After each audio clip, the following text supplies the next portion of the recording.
Amados, queridos, queridas, muita paz em Jesus, nosso Mestre, nosso Senhor.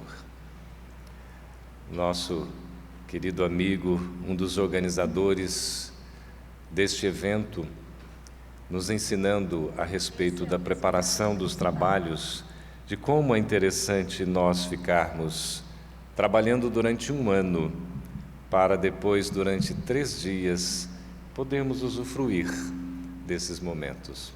E quando chega o último dia, a gente já começa a sentir saudade. Já começa a bater aquela saudade de um gosto de quero mais, gostaríamos de continuar. Mas é uma saudade saudável, porque nós nos sentimos bem. Nos sentimos alentados pela oportunidade do trabalho, da convivência, da fraternidade. E estamos todos juntos, em nome de Jesus, procurando fazer o melhor ao nosso alcance. Era um dia da semana que haveria de marcar a minha existência para sempre. Estava trabalhando na casa de Ismael, como faço todas as manhãs, e saí, já quase na hora do almoço, para o meu ambiente de trabalho profissional. Peguei um caminho e no meio do caminho encontrei uma cena inusitada, algo inesperado. Uma senhora que segurava uma bolsa, uma bengala e uma toalha. E ela, ao desespero, com a sua bengala quase no meio-fio, tentando parar os carros. Como nenhum carro parava, eu também segui em frente.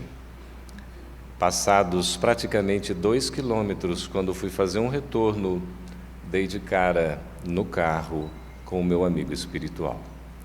E amigo espiritual não tem frente, não tem lado, não tem cima, não tem baixo. Por todos os lados, por todos os ângulos, ele está nos avaliando, está nos olhando, nos observando. E de repente eu senti na minha consciência aquela cobrança, mas que bonito! Tudo o que está aprendendo no Evangelho está sendo praticado.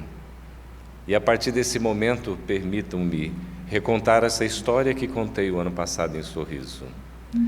Eu coloquei no piloto automático. Na verdade, fui acionado e fiz a meia volta, pedindo a Deus para que pudesse chegar naquele ponto onde estava aquela senhora e ali encontrá-la ainda, para poder prestar algum tipo de assistência. E assim aconteceu. Fiz o retorno, cheguei no caminho, estava ela.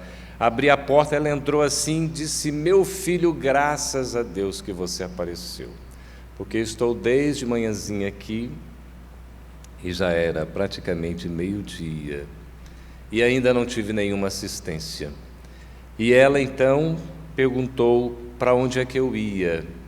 Eu falei: eu vou para o meu trabalho profissional. E ela disse: eu vou com você.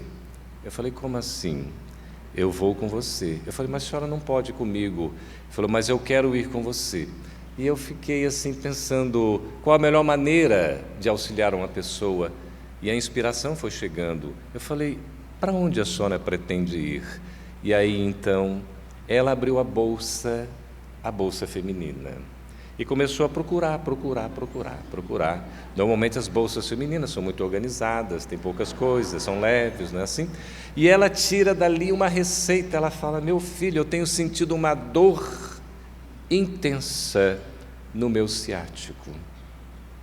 E eu, há alguns anos, tinha tido uma crise, que foi a segunda do nervo ciático, em que passei 3 meses praticamente de cama. Quando dava 2, 3 passos, tinha que sentar porque não dava conta de andar. E fui submetido a todo quanto é tipo de tratamento, inclusive espiritual, e graças a Deus melhorei. Eu sabia do que ela estava falando. Então, quando ela pegou a receita, aquilo era real. Eu falei: eu vou levá-la para uma farmácia. E ali estava a indicação daquelas aplicações, aquelas injeções deliciosas que a gente toma. Então, fomos para uma farmácia, levei. E aí entrei com ela, sim, estava lá a farmacêutica e tudo. A senhora olhou para mim, eu olhei para ela, ela olhou para mim, olhou para ela, falou: meu filho, eu nem te conheço direito, você quer fazer o favor de dar licença, porque eu vou ser submetido a uma injeção, e vai ser ali, não é? Falei, tudo bem. Então, saí, ela tomou a injeção, já estava na hora do almoço, e ali próximo, em Brasília, restaurantes, e nós fomos para um restaurante próximo à farmácia. Ela disse assim, meu filho, eu faço todas estas coisas, os quitutes, os doces, mas está faltando gás em casa. Eu falei, pronto, lá vem os outros pedidos, né? E fomos conversando, e ela perguntou se eu era católico. Eu falei, não, senhora. Você é pastor? Eu falei, não, senhora.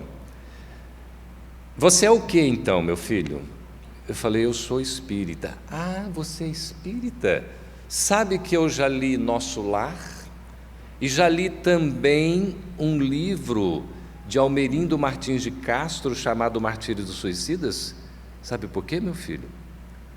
O meu pai se suicidou. O meu marido se suicidou. E eu estava à beira do suicídio quando você aparece feito um anjo na minha vida. Eu falei, eu não sou anjo, coisa nenhuma. Eu vou ter que contar para a senhora toda a verdade. Eu estou no piloto automático aqui, sendo conduzido pelo amigo espiritual, dizendo para eu fazer tudo isso, porque senão eu vou estar enrolado. Então, já que a senhora disse, eu sou espírita, e ela falou, ganhei essa bengala de um médico espírita. Eu falei, ainda bem que a senhora não deu uma bengalada em mim, não é? E aí tinha lá toda a receita para ela fazer fisioterapia, aquela coisa toda. Meus irmãos, eu nunca tenho dinheiro no bolso. No dia anterior eu havia recebido um pouquinho de dinheiro e estava na carteira ainda. Nós espíritas temos uma dificuldade com o bolso que é tremenda. Dá uma dificuldade para botar a mão no bolso, né? Para a gente fazer qualquer coisa assim. E nós temos essas complicações todas. E de repente, eu fechei os olhos, abri a carteira, peguei o que tinha e dei para ela. Agora, depois do almoço, a senhora vai poder fazer a fisioterapia, vai poder fazer as outras injeções, vai poder comprar o seu gás, vai poder pagar o seu aluguel. Era tudo pouquinho, mas era o suficiente. Então a levei à rodoviária para que ela pudesse seguir o seu curso. E ela então, chegando à rodoviária, nós saímos. Como eu estou bibliotecário, o meu carro é uma verdadeira biblioteca. Peguei, abrindo assim o porta-malas, tirei o livro Caminho, Verdade e Vida e disse para ela, olha, de tudo o que aconteceu até agora, o mais importante é isso. Eu gostaria de presenteá-la com este livro e solicitar a gentileza de que a senhora possa ler uma página por dia para a sua reflexão, vai lhe fazer bem. Então ela recebeu aquele livro e me deu um abraço como uma mãe abraça um filho e disse, muito obrigado ao seu guia espiritual. E aí então ela seguiu o seu caminho, eu entrei no carro e dou de cara uma vez mais com um amigo espiritual que me diz, descia de Jerusalém a Jericó um homem que foi assaltado, vilipendiado e abandonado à beira da estrada. Passava por ali um sacerdote muito ocupado que não pôde e não quis lhe dar atenção. Passava também um levita que não assistiu, mas um samaritano, um João Ninguém, prestou-lhe toda a assistência. Deitou-lhe óleo nas feridas, colocou no seu animal, levou uma hospedaria, deixou dinheiro suficiente e disse que ainda passaria de volta para o complemento necessário. Ah, meus irmãos, o amigo espiritual estava me dando um exemplo de como praticar a caridade, do início ao final. A caridade completa. A partir daquele momento, eu assumi um compromisso, uma promessa de que eu me esforçaria por fazer um bem, uma atitude bondosa, pelo menos por dia. Dizem que nós espíritas não fazemos promessas, né? Eu acabei fazendo, mas estou me esforçando, embora ainda tenha ficado muito nessa promessa. A caridade é um enorme desafio para todos nós. A caridade é a alma do Espiritismo. segundo Allan Kardec, na obra Revista Espírita. A caridade é o que move a doutrina espírita. E Kardec, na sua genialidade, quando escreve, compilando no Evangelho segundo o Espiritismo, capítulo 15, ele vai fazendo um estudo tão interessante e analisando o de que precisa o espírito para ser salvo. E vai colocar a questão da salvação, a questão talvez um tanto quanto dogmática e enigmática da salvação, que nós tanto almejamos, nós tanto buscamos. E o Espiritismo dá uma claridade tamanha sobre essa questão para a gente poder entendê-la racionalmente e nos sentirmos envolvidos para efetivamente nos salvarmos, não de maneira externa, mas interna, que Kardec vai dizer que não é fora da igreja que não há salvação. Porque se nós pegarmos a igreja, de qualquer maneira, quanto tempo a própria igreja, historicamente, não acabou incidindo em equívocos lamentáveis, excluindo, como hoje a gente ainda vê, muitos que são profitentes independentemente da crença, se não for daquela crença, ele não tem salvação. O tratamento da caridade é apenas para aqueles que são os seus pares. Então a igreja, de certa forma, sob este ponto de vista, ela, ao invés de incluir, ela exclui. Por isso, fora da igreja, numa salvação, seria um processo de exclusão de boa parte daqueles que não são propriamente religiosos ou que não professam determinadas crenças. Kardec vai além para dizer que não é fora da verdade que não há salvação. Porque é tão interessante a verdade que é absoluta, porque vem de Deus, e é tão grandiosa que tem a revelação gradativa de acordo com a nossa capacidade relativa de entendê-la. Imagina se a revelação fosse de uma vez só, nós não conseguiríamos dar conta. Por isso ela vem aos poucos, e nós temos então essa revelação da verdade gradativa pela nossa compreensão relativa da verdade absoluta, mas não é fora da verdade que há salvação, porque muitos de nós poderíamos dizer: eu ainda não tenho acesso à verdade, eu ainda não consigo compreender a verdade, então eu estaria, pela falta de compreensão, excluído da salvação.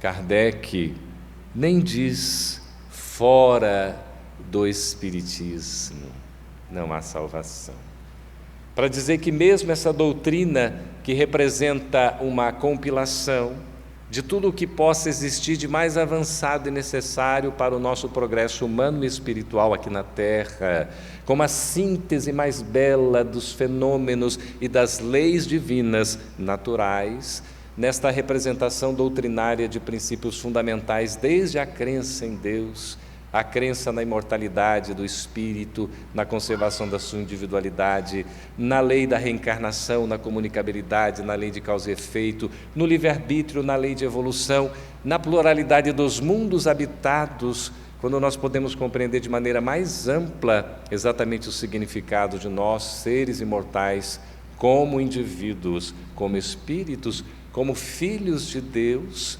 Mesmo assim, Kardec, na sua sabedoria de missionário, não diz fora do Espiritismo não há salvação.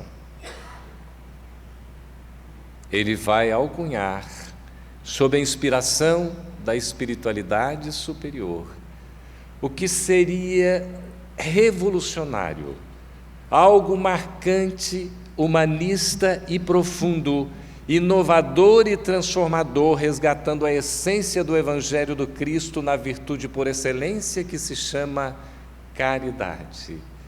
Fora da caridade não há salvação.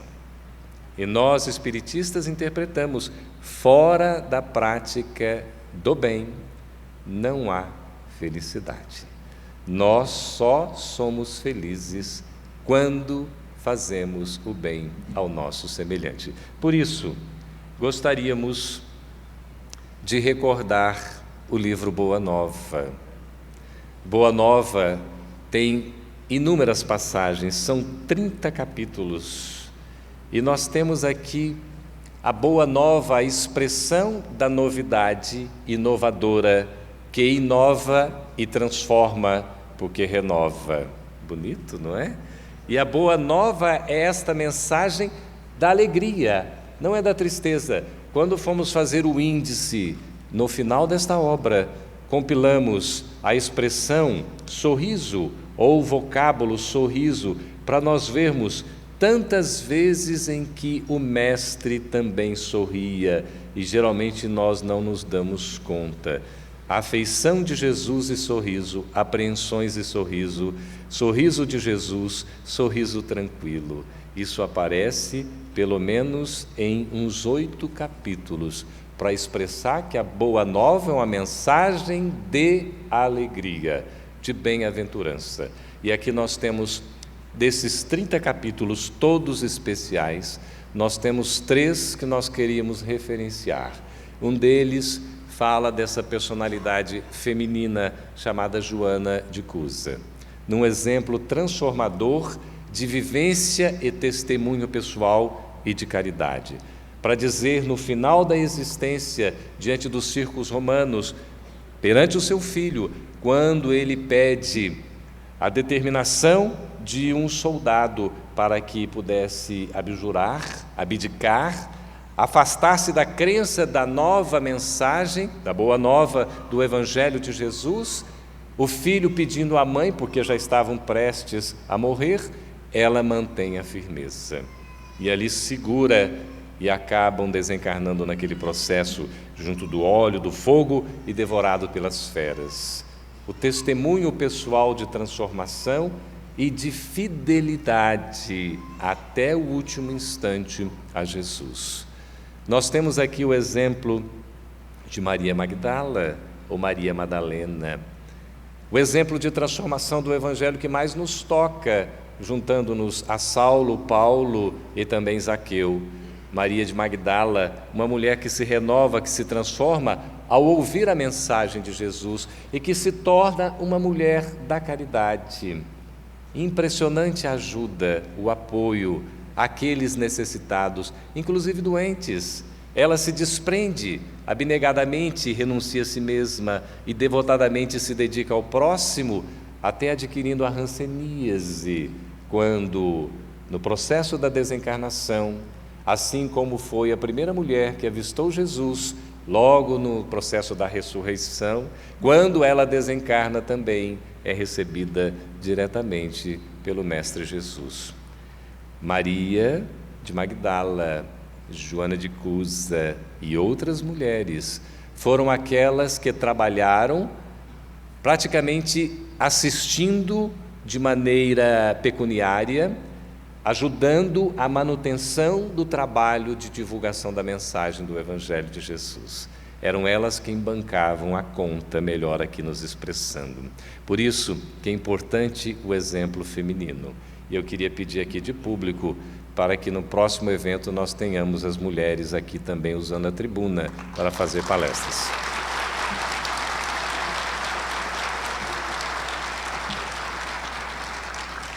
O último capítulo do Boa Nova, nós temos Maria, esta belíssima música aqui interpretada, é tão linda.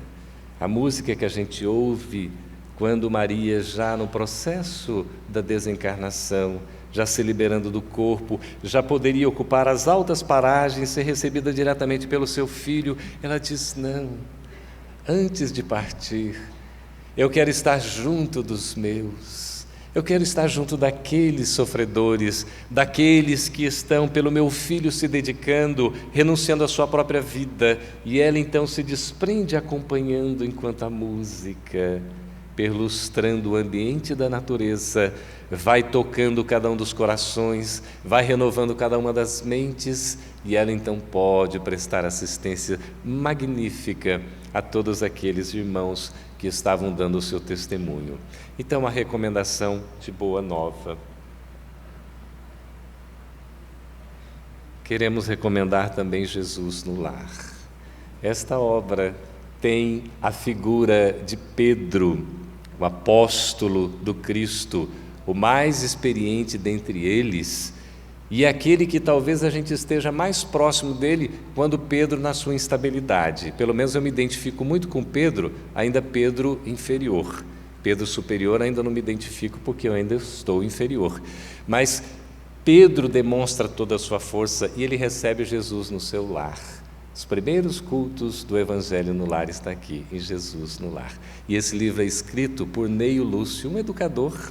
Ele teve contato com Chico Xavier, inclusive aqui na orelha nós colocamos sobre isso, que foi aquele que recebeu Chico, o pai de Neio Lúcio, do Joviano, na Fazenda Modelo, foi quem pregou o Chico. Então é muito interessante a história, e aqui nós temos passagens belíssimas sobre o trabalho de dedicação desses pioneiros na assistência aos necessitados, jamais olhando para si inicialmente, mesmo enfrentando as suas dificuldades, os seus problemas, nunca deixaram de fazer o bem. Então nós temos exemplos belíssimos aqui para nós podermos seguir. Quero citar o Consolador também. Consolador é uma das obras mais bonitas da literatura espírita, constituída de perguntas e respostas. A gente tem tantas questões e aqui a equipe de organizadores faz uma pergunta muito interessante sobre a questão da caridade. Devemos nós, os espíritas, praticar somente a caridade espiritual ou também a material? Como é que fica? Vai comprar o livro para saber a resposta, né? Realmente, eu não vou dar o spoiler. Aproveitando aqui a dica, gostaria de fazer uma sugestão, quase que um apelo, para que todos nós, ao final deste evento, pudéssemos passar na livraria e sair no mínimo, com um livro cada um. Quem tiver condições. Quem tiver condições de comprar 5, 10, comprem, tá? Ah, mas eu já tenho um livro ou outro. Comprem para doar.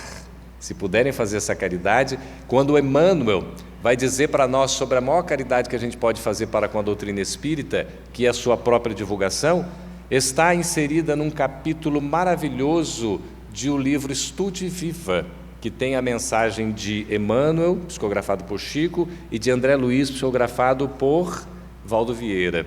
E nós temos já no último capítulo desse livro exatamente para dizer que a maior caridade que a gente pode fazer para com a doutrina espírita é a sua própria divulgação. Só que Emmanuel contextualiza toda a passagem na assistência, no trabalho que precisa ser realizado, no trabalho de proteção, de amparo. É por isso que quando a gente pega o Evangelho segundo o Espiritismo, nós temos a chamada caridade material e a caridade moral.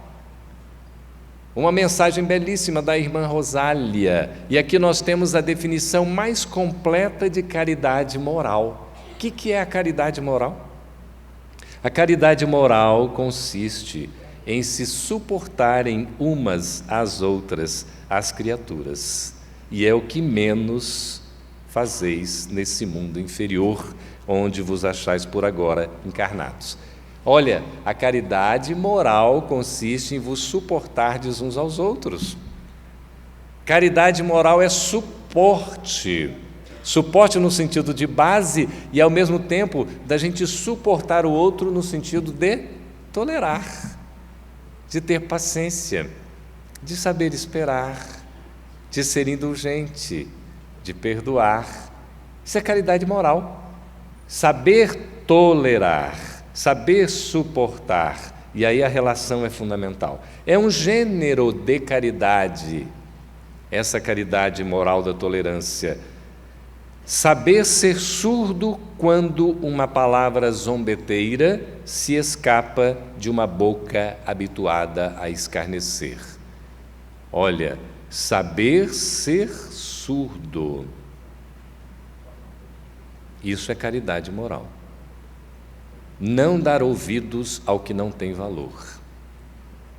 Isso é caridade moral. Quantas vezes a gente acumula uma série de lixos tóxicos, mentais, psíquicos, porque damos ouvido ao que não deve, ao que não cabe. Nós precisamos selecionar aquilo que escutamos como sendo que é importante para nós. O que não tiver importância, não nos cabe guardar, porque senão vai nos fazer mal. Grande mérito há, crede-me, em um homem saber calar-se, deixando fale outro mais tolo do que ele. Isso é caridade moral. Deixar alguém falar mais do que nós. Nós costumamos falar muito, não? Disse que nós homens falamos demais. 5.000 palavras por dia. É uma coisa absurda. As mulheres só falam 17. 17.000. É porque são mais comunicativas, mais expressivas, não é isso? Então nós temos aqui essa necessidade de também saber calar. Não ver o sorriso de desdém com que vos recebem pessoas que muitas vezes erradamente se supõem acima de vós, quando na vida espiritual a única real estão, não raro, muito abaixo. Isso constitui merecimento. Não ver o sorriso de desdém. Por que a gente se toca, não é? Quando alguém dá aquele sorrisinho meio atravessado, a gente fica assim, nos incomoda, a gente fica logo preocupado. Por que isso? A caridade moral é a gente não ficar vendo esse sorriso. E a irmã Rosália encerra o parágrafo dizendo de uma maneira muito bonita que exatamente não num ponto de vista só da humildade, ela associa também a caridade, que são as duas maiores virtudes. Porquanto não dar atenção ao mau proceder de outrem é caridade moral. Em suma, a caridade moral constitui nós não darmos atenção ao mau proceder alheio. Toda vez que a gente fica prestando atenção em alguma coisa que é negativa, num comportamento que é vicioso, por que a gente se afiniza com isso? Por que a gente ainda tem essa facilidade em estar pensando no outro de uma forma que não seja a mais adequada? A caridade moral é nós não darmos ênfase às coisas negativas, é nós atentarmos para o que é positivo. E a gente vai ver no livro dos Espíritos uma questão que é do conhecimento de todos nós, enquanto nós recebemos o nosso querido Raul Teixeira.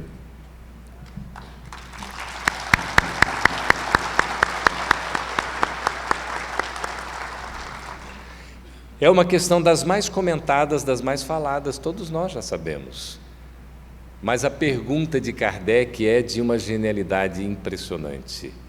Qual é o verdadeiro sentido da palavra caridade conforme a entendia Jesus? Qual é o sentido? Verdadeiro. Quando Jesus falava caridade, o que ele estava querendo dizer? Ágape. O que significa caridade? É a pergunta 886 de O Livro dos Espíritos. E aí a resposta que o Espírito da Verdade nos dá, em 3 partes: benevolência para com todos. Caridade é ser benevolente. Beneficência é a caridade material. Benevolência é a caridade moral e espiritual. A questão da benevolência é um exercício constante, porque sermos bons é uma trajetória desafiadora, estamos muito distantes disso, mas o verdadeiro sentido da palavra caridade exatamente está nesta benevolência para com todos, indistintamente. É fazermos o bem sem esperar recompensa, sem escolher a quem, sem segmentos, sem exclusões. Fazer o bem amplamente. É nós podermos ver aquele que é o nosso irmão e abraçá-lo de forma natural, espontânea. É nós não termos preconceitos nem julgamentos. É tão difícil isso, porque implica num desprendimento que nós estamos, por hora, distantes de completar. Mas estamos a caminho, porque somos perfectíveis. Então, benevolência para com todos, indulgência para com as imperfeições alheias. Isso é caridade. A indulgência, que é a tolerância, que é uma forma de nós compreendermos, de nós sermos compassivos para com o nosso semelhante, o nosso próximo. Imagina, nesse mundo em que nós enfrentamos de relações tão distintas, em que somos cada um ser à sua maneira, a necessidade da compreensão, do entendimento. Quando nós olhamos para o nosso próximo, enxergando-o como irmão, nos abrimos, facilitando a relação. Quando nós já vamos armados, nós já vamos fechados, tudo fica mais difícil, porque até parece que a gente vai cumprimentar um indivíduo e ele logo dá uma resposta atravessada. Ou quando alguém nos cumprimenta e a gente logo vai perguntar o que foi. Parece que nós nos sentimos ofendidos. E há necessidade dessa abertura, porque a indulgência, essa tolerância tão necessária que vai levar à paz. A paz que, segundo Madre Teresa de Calcutá, começa num sorriso de uma criança. Como é importante a gente valorizar as coisas aparentemente insignificantes, porque isso tem um significado muito grande na nossa vida. A indulgência que vai levar ao mundo de regeneração. Quando nós temos o Sermão do Monte, bem-aventurados os que são brandos, pacíficos. Bem-aventurados aqueles que são pacificadores. Estes é que herdarão a terra regenerada. Estes é que serão chamados filhos de Deus, porque nós temos nesse processo de transformação a nossa própria renovação íntima no esforço cotidiano. A caridade, meus irmãos, não é um ingrediente para ficar à parte, como nos ensina André Luiz. É algo para a gente usar no dia a dia da nossa vida, em cada manhã, em cada tarde, em cada noite. O tempo todo nós podemos exercitar a caridade. Por isso, o Espírito da Verdade completa dizendo que também a caridade, segundo o entendimento de Jesus, é perdão das ofensas. Como aprendemos com Divaldo ontem, Deus não se ofende, por isso não há necessidade do perdão. Nós ainda precisamos perdoar porque nos sentimos ofendidos, magoados, feridos, melindrados, nos incomodamos, não é? Tantas coisas que nos tocam ainda e a gente precisa exercitar o perdão, porque o perdão é remissão, é libertação. Nós nos sentimos desamarrados, desprendidos quando perdoamos. E uma das questões, se a gente pode assim se expressar, mais belas de O Livro dos Espíritos, está no capítulo que fecha a terceira parte. O Livro dos Espíritos é uma obra completa. São 4 partes, 1019 perguntas seguidas das suas respectivas respostas. A primeira parte fala de Deus, das causas primárias, da criação, dos planetas, do ser humano, da vida. A segunda parte fala do mundo espírito, do mundo espiritual e das relações entre os dois mundos. A terceira parte fala das leis morais, a parte do Evangelho, dos ensinos de Jesus. E a quarta parte das esperanças e consolações. Fechando a terceira parte, que trata das leis morais, nós temos o 12º capítulo, que fala da perfeição moral. E a questão de número 893, falando das virtudes e dos vícios. Qual a mais meritória de todas as virtudes? Qual é a mais meritória de todas as virtudes? Qual é a virtude que a gente poderia dizer que tem mais mérito? Se a gente fizer, nós vamos ganhar muita coisa praticando essa virtude. O Espírito da Verdade, ele é muito inteligente. E considerando o nosso grau de evolução, ele é um tanto quanto político. Então, ele diz o seguinte: toda virtude tem seu mérito próprio. Toda virtude tem seu mérito próprio. Sabe por quê? Porque todas indicam um progresso na senda do bem. Toda virtude tem seu mérito, porque toda virtude implica em progresso. Virtude é coisa boa. Há virtude sempre que há resistência voluntária ao arrastamento dos maus pendores. Sempre que houver resistência voluntária a um mau proceder ou uma má tendência, está havendo virtude. É por isso que a gente aprende, todos os espíritos evoluídos são disciplinados porque aprenderam a resistir ao longo do tempo, conquistaram a virtude. Quando nós ainda cedemos tão facilmente às chamadas tentações, significa que nós precisamos trabalhar muito em nós. Eu me recordo conhecendo um dos filhos do nosso querido Divaldo Franco, médico, numa das visitas à Mansão do Caminho, Ele foi me falando umas coisas e eu fui ficando cada vez mais admirado assim, que ele falou, olha, eu não resisto a nada. Eu não tenho problema com nada. Eu fui falando, nossa, mas esse é um homem muito evoluído, né? Mas assim, no fundo, eu estava pensando que ele era um tanto também, talvez, né? Quem sabe. E foi falando, e ele é muito espirituoso. Ele disse assim, olha, eu só não resisto a uma coisa. Eu só não resisto à tentação. Conseguia resistir a tudo, menos à tentação.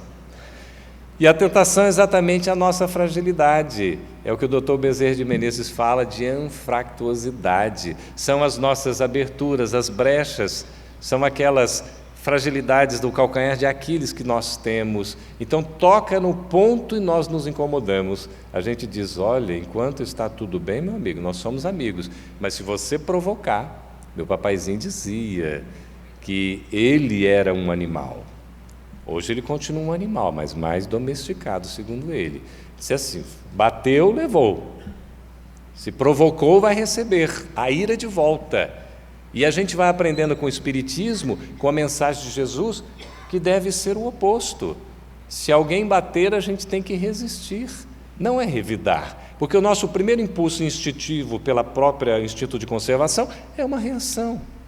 Mas nós temos a razão para domar esse instinto. Por isso nós somos seres humanos e somos responsáveis por isso, de fazer a nossa parte. Não podemos simplesmente ceder, não podemos nos entregar aos impulsos. E isso, meus irmãos, eu falo para mim mesmo, compartilhando com vocês, porque há um ditado árabe que pergunta o seguinte, quais são os ouvidos mais próximos da boca que fala?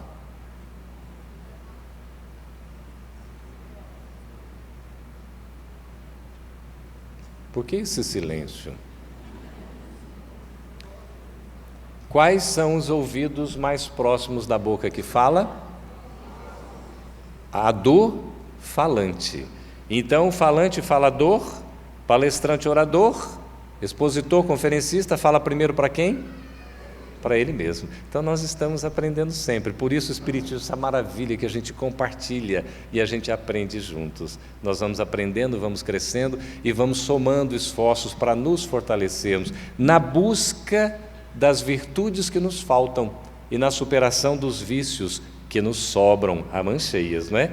Então, a virtude sempre que há resistência voluntária ao arrastamento dos maus pendores. Se eu estou resistindo, eu estou sendo virtuoso. Por isso, a importância de nós nos conectarmos ao plano superior da vida, buscando ajuda. Vamos buscar ajuda, vamos ter humildade. Às vezes a gente diz assim, eu falo isso comigo mesmo, a gente tenta ajudar um ou outro de acordo com a necessidade do outro, enfim, na nossa limitação ainda, mas quando a gente precisa de ajuda, tem uma dificuldade enorme em pedir ajuda. Acontece com vocês também ou não?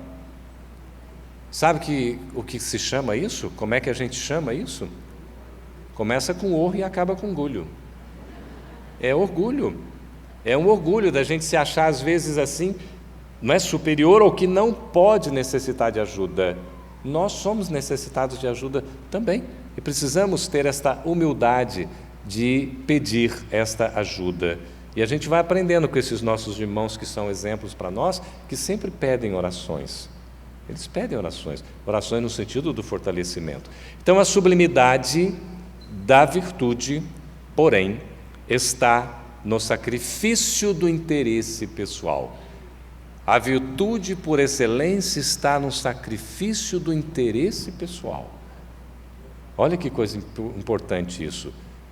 Quando eu sacrifico o meu interesse, eu estou sendo virtuoso. Sacrificar o interesse é ser abnegado, é se renunciar, é se dedicar ao semelhante, é fazer ao bem ao próximo sem esperar nenhuma retribuição, pelo bem do próximo sem pensamento oculto. Aí ele fecha de maneira magistral. A mais meritória de todas as virtudes é a que se assenta na mais desinteressada caridade. A virtude mais meritória aos olhos de Deus é aquela que se assenta na mais desinteressada caridade. É por isso que 2 questões depois, Kardec, também na sua forma didática, ele, que era um missionário entre nós, que segundo revelação apontada pela espiritualidade superior, no registro de Divaldo Pereira Franco, numa obra chamada Conversa Fraterna, que registra entrevista ocorrida no Conselho Federativo Nacional de 2000, 2001, se lembra, Divaldo? Uma pergunta que foi feita e Divaldo responde da seguinte maneira, com a nossa liberdade aqui de interpretação, que Allan Kardec era um espírito tão genial que ele estava no nível daqueles que respondiam às questões de O Livro dos Espíritos. Só que alguém tinha que perguntar. E para perguntar, a gente precisa entender. Então Kardec faz essas perguntas magistrais e ele faz aqui, logo depois desta 893, ele vai perguntar 2 questões depois, na 895. Postos de lado os defeitos e os vícios, acerca dos quais ninguém se pode equivocar, qual o sinal mais característico da imperfeição? Ele inverte a pergunta. O professor didático, pedagógico. Se um lado, qual é a mais meritória de todas as virtudes? Se a mais meritória de todas as virtudes é aquela que se assenta na mais desinteressada caridade, por outro lado, então, o que poderia ser colocado de lado todos os defeitos, os desvios que seriam comuns, o que a gente vai poder dizer o que é a maior imperfeição do ser humano? A resposta, o interesse pessoal.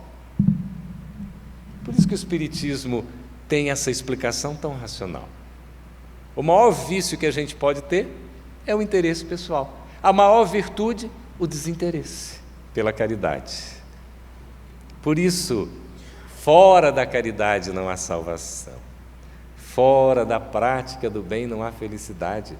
O nosso caminho, a nossa trajetória é exatamente essa, a ascensão, quando nós nos reunimos aqueles que nos são amigos, companheiros, irmãos, e vamos crescendo juntos. Há um livro chamado Nos Bastidores da Obsessão.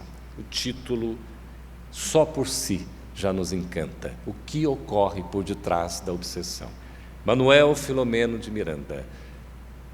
E aí ele cita um ditado que todos nós já ouvimos, mas não sabemos a fonte. Manuel Filomeno de Miranda coloca pela psicografia de Divaldo Pereira Franco. Procurei Deus, não encontrei. Procurei a mim mesmo, não me achei. Procurei o próximo e encontrei os 3. Procurei o próximo e encontrei os 3. Porque no próximo, que é o caminho para Deus, segundo André Luiz e Emmanuel, eu também posso me encontrar. Porque o próximo é esse indivíduo que me dá a oportunidade de me conhecer e de conhecer a Deus. O próximo é a materialização da bondade divina através da qual eu vou conseguir caminhar e evoluir, porque exercer as virtudes latentes pelo amor que posso desenvolver no exercício cotidiano da minha vida. E é por isso que, diante de tantos problemas, de tantas dificuldades que a gente possa encontrar, nós evocamos Rabindranath Tagore. Quando éramos jovens, um pouco mais jovens, recebíamos no interior de São Paulo um livro, Somos 6, na psicografia de Chico Xavier, livro que deu origem ao filme Joelma. E tínhamos várias dedicatórias, e uma delas, um colega de Franca colocou uma dedicatória, que depois de mais de 10 anos nós fomos encontrar, que ele colocou de um jeito mais livre, poético, mas ele conseguiu traduzir de uma forma elegante a beleza extraordinária da grandiosidade do poeta, Prêmio Nobel de Literatura em 1913, o poeta indiano Rabindranath Tagore. No livro Estesia, psicografado por Divaldo, e aí nós temos a expressão, encerrando aqui as nossas palavras: encontrei-te um dia e pediste para eu cantar, minha voz se perdia na sinfonia da terra em festa, e eu não podia cantar. Chamaste-me amigo, e a voz da tua melodia deu melodia à minha voz, para que eu te chamasse irmão. Muito obrigado, meus amigos, meus irmãos.